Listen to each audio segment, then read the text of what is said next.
Half cut modules या full cut modules कौन से सोलर पैनल लेने चाहिए? अक्सर लोग इस बारे में कंफ्यूज होते हैं कि आखिरकार ये half cut solar panel technology होती क्या है।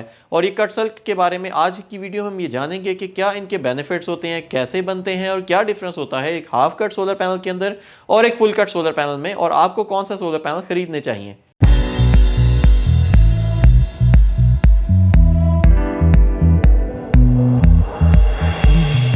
मेरा नाम है वकास खलीक और स्मार्ट सोलर की आज की video half cut solar panels के बारे में है। अक्सर हम जब सोलर पैनल्स खरीदने जाते हैं तो हमें हमारा वेंडर या दुकानदार ये बताता है कि आप पोली सोलर पैनल खरीद लें, मोनो सोलर पैनल खरीद लें, बड़े साइज़ के ले लें या छोटे साइज़ के बारे में ले लें। लेकिन इसके साथ साथ हर सोलर पैनल के साथ आजकल जो नए पैनल्स आ रहे हैं उनके साथ ये ज़रूर कहते हैं कि आप हाफ कट सोलर पैनल्स लें या पर्क टेक्नोलॉजी के पैनल्स लें। तो आज की वीडियो में हम ये जानेंगे कि हाफ कट सोलर पैनल्स होते क्या हैं। इसके लिए ये जानना ज़रूरी है कि सोलर पैनल की मैन्युफैक्चरिंग या उनकी असेंबलिंग किस तरह से होती है। एक सोलर पैनल बेसिकली छोटे छोटे सेल्स के साथ बनता है। आजकल जो नए पैनल्स आ रहे हैं वो ज़्यादातर 72 सेल्स होते हैं, 72 सेल्स के ऊपर बने होते हैं। 72 सेल्स को आपस में मिलाया जाता है। ये सोलर सेल्स आपस में सीरीज कनेक्शन के साथ कनेक्टेड होते हैं और हम ये जानते हैं कि जब भी कोई किसी सर्किट के अंदर सीरीज कनेक्शन करते हैं तो कोई एक भी कनेक्शन बीच में लूज हो जाए तो वो पूरा का पूरा कनेक्शन ड्रॉप हो जाता है। वेयरएज पैरेलल में ये कनेक्शन ऐसा नहीं होता। पैरेलल में कोई एक भी चीज़ डिस्कनेक्ट हो जाए तो बाकी सर्किट चलता रहता है। हमारे घरों की अक्सर वायरिंग जो होती है पैरेलल में होती है, लेकिन जहां सीरीज का कनेक्शन होता है, क्योंकि सोलर सेल्स आपस में, जैसे मैंने आपको पहले बताया कि 72 सेल्स को मिला के बनते हैं, तो जब 72 सेल्स को हम मिला के एक सोलर पैनल बनाएंगे तो ऑब्वियसली हमने उसके वोल्टेज बढ़ाने होते हैं सेल्स के। जब वोल्टेज बढ़ाते हैं तो हमें सीरीज कनेक्शन ही करना पड़ता है। अब सीरीज कनेक्शन के अंदर प्रॉब्लम ये होता है कि सोलर पैनल के किसी एक जगह के ऊपर अगर साया पड़ जाए, करीब कोई दरख्त होगा तो उसका भी साया उसके ऊपर पड़ेगा, करीब कोई बिल्डिंग होगी कोई शाम के टाइम या सुबह के टाइम तो उसका भी कोई ना कोई साया पड़ सकता है, या कोई इसके अलावा कोई प्रॉब्लम आ जाए, सोलर पैनल के ऊपर कोई चीज़ गिर जाए तो कोई साया वगैरह आ जाए तो अक्सर उसके ऊपर वो सोलर पूरा का पूरा सोलर सेल डिसेबल हो जाता है।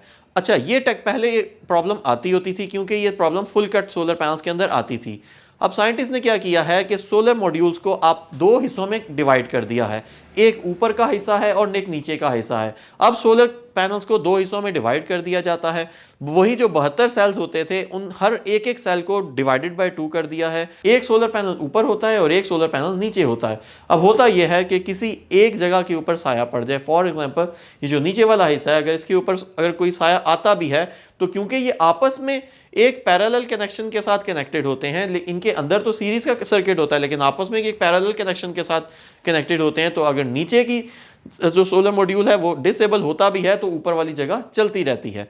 इसके मल्टीपल एडवांटेजेस होते हैं। एक तो शेडिंग इफेक्ट का एडवांटेज होता ही होता है, लेकिन होता यह है कि अगर सोलर पैनल की किसी एक जगह पे किसी मखसूस जगह के ऊपर कंटिन्यूसली साया पड़ता रहता है तो वो जगह काम करना बंद कर देती है। जब काम करना बंद करती है तो उस जगह के ऊपर एक हॉट स्पॉट डेवलप हो जाता है, क्योंकि यहाँ पे साया पड़ने की वजह से जब वो काम नहीं करेगी ऑब्वियसली वहाँ पे रेजिस्टेंस ज़्यादा आएगी।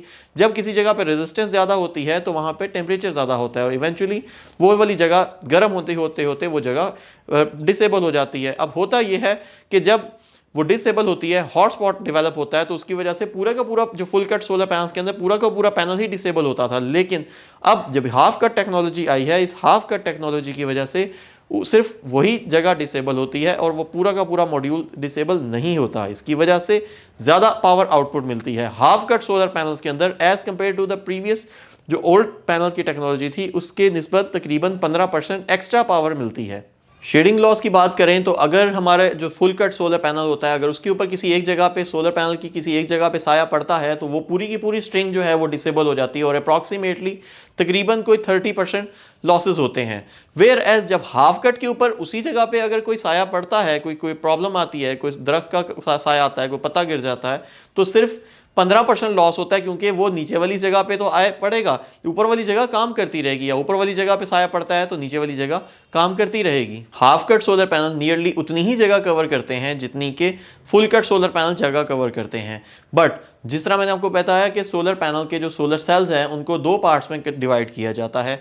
जो छोटे सोलर सेल्स होते हैं उनको भी दो में डिवाइड कर दिया जाता है। तो जहां आम सोलर पैनल 72 सेल्स का होता है, ये वाला 144 सेल्स का होता है। और जब ज़्यादा नंबर ऑफ सेल्स होते हैं तो उसकी वजह से इंटरनल रेजिस्टेंस भी कम होती है और कॉन्सिक्वेंटली ज़्यादा बेहतर आउटपुट देते हैं और ज़्यादा एफिशिएंसी वाले सोलर पैनल्स होते हैं हाफ कट सोलर मॉड्यूल्स। तो जैसे हमने फिजिक्स में पढ़ा है कि P is equal to I square R, मतलब power loss is directly proportional to the square of the current, और साथ साथ रेजिस्टेंस भी इसमें इन्वॉल्व होती है। तो अगर इंटरनल रेजिस्टेंस कम होती है तो ऑब्वियसली पावर लॉस भी कम से कम होगा, और eventually half cut modules as compare to the full cut modules ज़्यादा बेहतर आउटपुट देते हैं।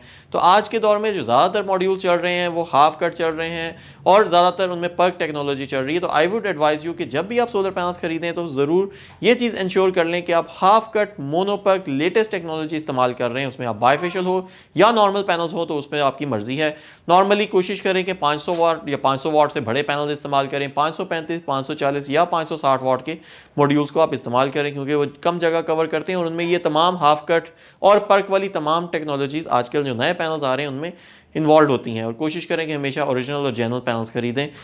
मज़ीद मालूमात के लिए आप स्क्रीन पर दिए गए हमारे नंबरों के ऊपर भी रब्ता कर सकती हैं। वीडियो पसंद आती है तो वीडियो को लाइक और शेयर ज़रूर करें और चैनल को सब्सक्राइब और पेज को लाइक ज़रूर करिए। Thank you very much.